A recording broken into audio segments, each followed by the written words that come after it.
Hi again. In this video, I will share the easiest and most efficient way to make a checklist or a checkbox list in Google Sheets. I will make a to-do list or task manager with you. To create a checklist in Google Sheets, first open a new or existing spreadsheet if you like. Start by typing your list of tasks in one column, for example, column A next.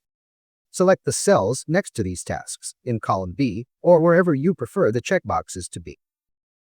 Then go to the top menu, click on Insert, and choose Checkbox. You will see checkboxes appear in the selected cells. These boxes can be checked to mark each task as done. To make your checklist more user-friendly, you can add a status column. Click on the cell next to a checkbox and type a formula like this: equals if, then reference the checkbox cell, followed by true, then write done in quotes, and a comma, then pending in quotes. This formula will automatically display done when the box is checked and pending when unchecked. You can drag this formula down to apply it to all rows with tasks.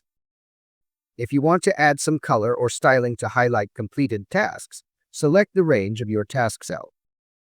Go to Format in the menu and click on Conditional Formatting. Menu will appear at right side.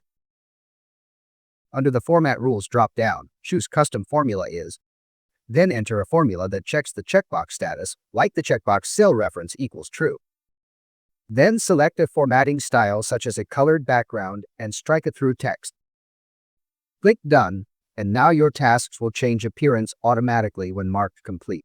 This simple setup lets you track your to-dos efficiently and visually in Google Sheets. You can share this sheet with others for collaboration or access it anytime from your device to update your progress. Hope you find this video helpful. If you do, please like it and subscribe to my channel. Also, comment like so I can personally thank you. Goodbye and take care.